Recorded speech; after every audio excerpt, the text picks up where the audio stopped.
Hey guys, I'm here with Tim Omaji, who has just released his new single, Go to Work, today. Tim, how's it going?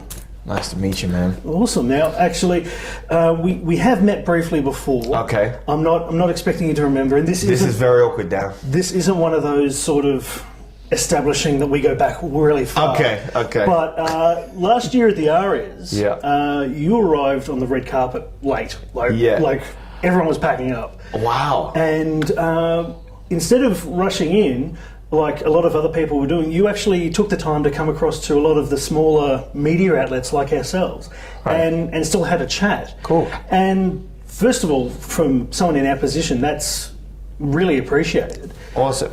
But yeah, I mean, why do you feel, I guess, the need to sort of address the smaller media instead of just rushing on through? I think that especially, if anyone is requesting, to speak to me, I think that there's value in that, and I feel like everyone's got their own unique audience base, and it's about connecting. Above all the music, it's about connecting with people. So if you're not speaking with people, how are you connecting? And I think the more people you can connect with, the further your kind of, I guess, network and grow. You know what I mean? Yeah, no, it's great. It's but that's cool, yeah. Awesome, man. Well, we're going to talk about the new song, Go to Work. Yes. Now, you've released 3 singles this year. Two? Yes. Delilah, Something About You. Yeah, Delilah released last year. Yeah. Something About You early this year. And now Go to Work, yeah. Now, they're quite different songs. From each other, Delilah's quite smooth, and I guess Something About You is a bit poppier. This has got more of a dance feel to it. Is there a sort of a strategy in bringing out the songs like this as singles and being diverse? Yeah.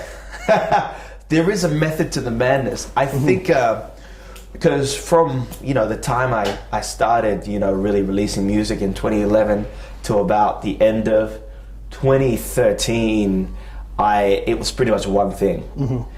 And as an evolving creative person, man, I really just got a little stale and stagnant about the same thing. Yes. So I was like, guys, if you don't mind, I'd like to experiment. Right. So I got the green light to just go and just experiment and really evolve my sound. And what you're hearing is that evolution of me going to different spectrums. Delilah being a very kind of avant-garde, dark, moody song. Something About You being reference to classic artists that I love, like your Marvin Gaye, Otis Redding, something soulful, to now being Go to Work, something that's very current and in your face. And these are all diverse to themselves, but they all paint a picture of who I am. And I'm a very diverse individual. You see my playlist, I'm very eclectic. You see my wardrobe is very eclectic. So I enjoy that. And I'm appreciative that I get the chance to do that.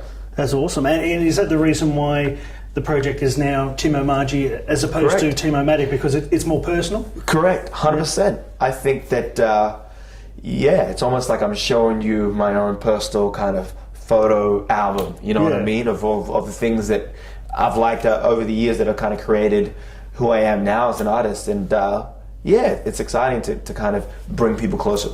Awesome. And how have the fans sort of reacted to the change? Not only musically, but also, I guess, grasping that you're no longer Timomatic, you're now a person. As opposed to a robot. It's been varied reaction, to be honest. You know what I mean? People don't like change usually. So why don't you? There's definitely been that. People and I take it as an incredible compliment that I could do something that would be that kind of meaningful to people that they want to hold on to it. But for the most part, when I explain it, because I'll get people come up to me and say, Coles, I'll fight. Why aren't you Timomatic anymore? What's that? I was like, and I'll just say, look, I just wanted to use the name that my mom gave me. You pull out the mom card, people are like, oh, okay, we get it. Timomaji it is. But honestly, man, I feel it's the essence of Timomatic, and that showmanship and that fire to just perform and to love performing is always going to be there. So you see me on the street, you say Timomatic, you're not going to get snobbed off. I'll be like, hey, appreciate it. Yeah. Tim Omaji, Timomatic. I am the sum of everything. That's awesome. Yeah. Now with the new song "Go to Work," the video clip is yet to be officially released, but you've got some female Australian athletes involved. Yeah. Why did you sort of go down that path with the video? I mean, if you hear the song "Go to Work" and it's to an extent, I felt like the easy way would just be getting a film clip of a lot of girls just dancing. Yeah. Shaking their behinds, which I'm actually quite a fan of. But I was like, that's too easy. Go to work, that's too easy. I wanted to do something that, was organic to me. And, anyone that knows me, and we're getting to know each other more, how much I love my fitness. Yeah, oh yeah, man. Yeah, me too. We've been talking about our training regimes exactly before this, of course. Yeah. I'm all about it. So I'm inspired by people that really put themselves on the line in their field. And so the song being Go to Work Girl, I wanted to get a lot of different females that were just killing it in their different fields. That's it. And actually the past 12 months especially, I think women's sport has really developed a fair bit. I mean, the Matildas in the World Cup did really well. 100%. Our cricket team's doing better than the men's. So it's, there you go. It's topical as well. Yeah, and I mean, for all your... I'm a FIFA 16 nut. For all your FIFA fans, we have women on the game now. Yes, of course. Which is great, incredible. So, can we expect to hear one of your songs on a FIFA soundtrack? That would be amazing. It would be pretty. If you're playing that and you get the menu screen and you hear yourself, I'd have to win. Yeah, there'd be no one it'd be a given. It'd be a real my song, guys. Sorry, whoever. I'd have to get a real off. letdown. I'd have to have a 2-day cool-off period after that. You're not one of those passionate people that throw the controller into the screen. I have been like that. Have you broken any controllers? I have broken one. Yeah. I have, because the higher you go up, the stakes get higher. Oh yeah. And it's you try.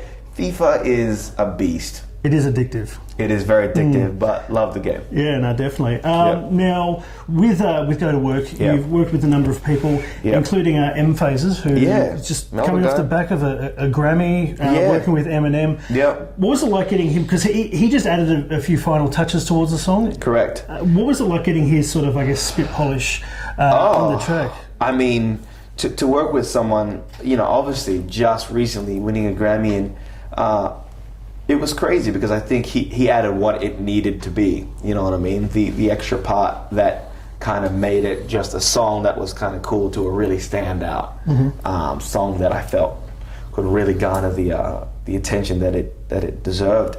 And I'm always humbled, man, working with people who, specifically Australians who have done well internationally. I think there's something to be said about people who go out of their native place and really break the ground and succeed. And so it was great to kind of connect with that. I feel like, and obviously people who do well in America, great. It's the mecca of pop music. Yeah. But people coming from other countries, especially Australia, we got to work twice as hard. Oh yeah, we really got to work twice as hard. So I connect with that. And that's always been the sort of way, even going back to like the easy beats, you've got to try to break into the market. So I mean, would there be other Australian artists like say Iggy and say Sia who have really broken that mould? Would they be on your sort of hit list of people to work with in the future? Oh, 100%. They've done exceptionally well and they continue to do so. And even some new guys, Chet Faker, Troye Sivan, he's got his own empire literally by himself.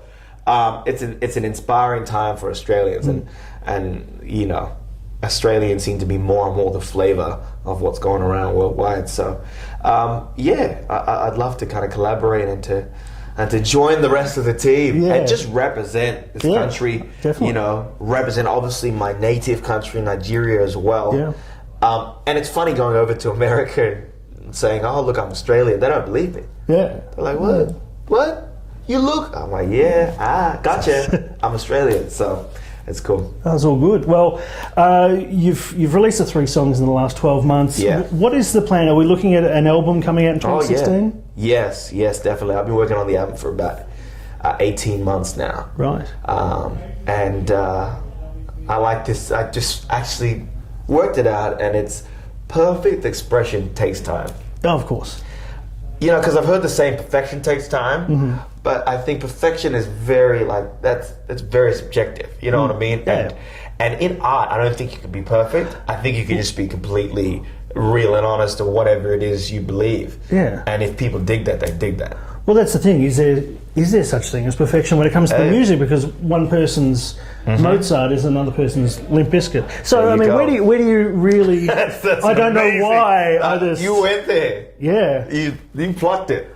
FIFA 17 is going to have Tim Omaji, Limp Bizkit, and Mozart. Why not? Well, that's one hell of a collab. Well, looking forward to the album coming out. Yeah, and thank you. Congratulations on the new single today. Appreciate it. Thanks. No worries, and thanks for the chat. No problem. All good, man. Jeez, appreciate it.